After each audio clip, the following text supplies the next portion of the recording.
At its surface, Gone Girl follows a suspense thriller template. It features a mysterious disappearance, an unreliable narrative, and escalating revelations.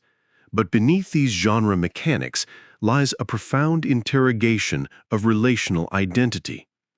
Modern love is trapped between two impossible fears: the dread that revealing our true selves will lead to abandonment, and the simultaneous fear that succeeding in performance will imprison us in masks.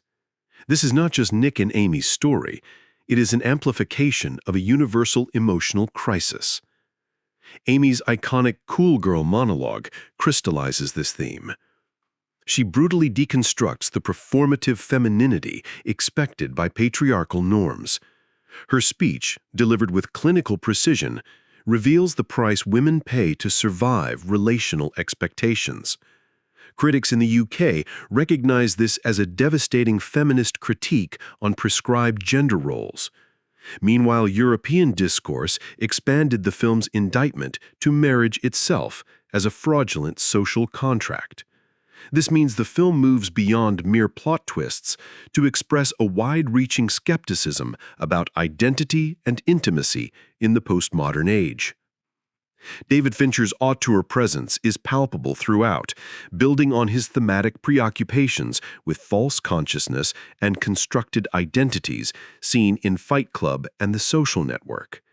Fincher's precision directing, taking 99 takes of critical dialogue scenes, ensures performances that are impeccably calculated, yet feel uncannily real, reflecting the film's thematic tension between surface and depth. Rosamund Pike's Amy is a masterclass in layered performance. She is seductive, fragile, manipulative, and brutally honest. Her delivery of the cool girl monologue transforms it from mere a script reading into an emotional and ideological manifesto, anchoring the film's argument about feminine identity as performance. Ben Affleck's Nick, by contrast, channels a reflexive charm worn thin by anxiety and fear. He captures the confusion and detachment of a man caught in a performative charade he cannot escape. The collaboration between Flynn and Fincher proved pivotal. Flynn's original material was deliberately reshaped to emphasize the delicate social contract of marriage, merging thematic intensity with narrative depth. This synergy between director and writer makes the characters' psychopathic extremes feel like unsettling funhouse mirrors of everyday relational dynamics, rather than outliers.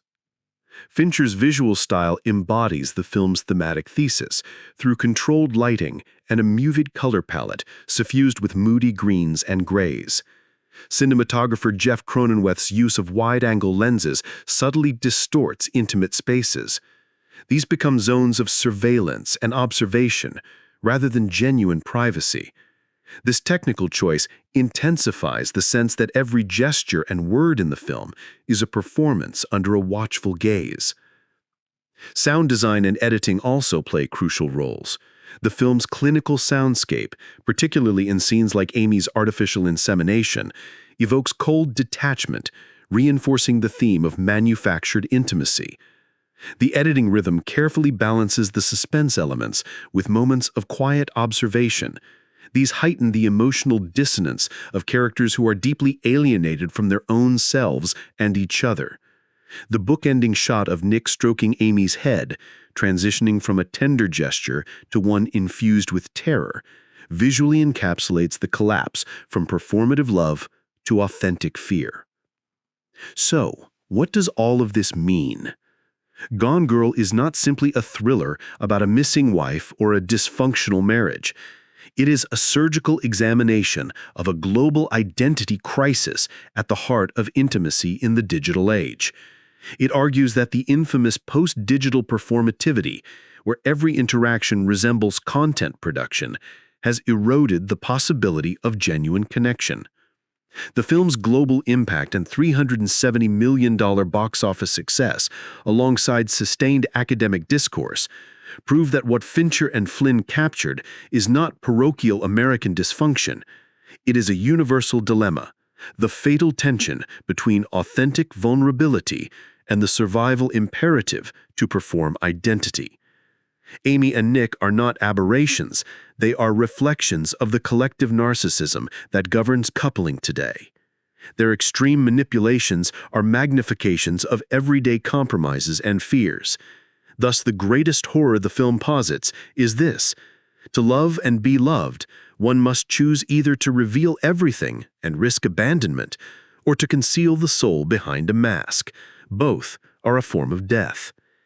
In the end, Gone Girl asks us, in a world where everyone is performing, can we ever truly know and be known by another? Is authentic intimacy a relic lost to the spectacle of identity, or is it an act of rebellion? The film closes not with resolution, but with a chilling question that lingers beyond the credits. It reveals the modern love story as a narrative not of trust and truth, but of survival through performance, where the authentic self may be the most dangerous role to play. Gone Girl is a cinematic prophecy of love in the age of performed selves, a mirror held up to our deepest fears about connection that will haunt us long after the screen goes dark.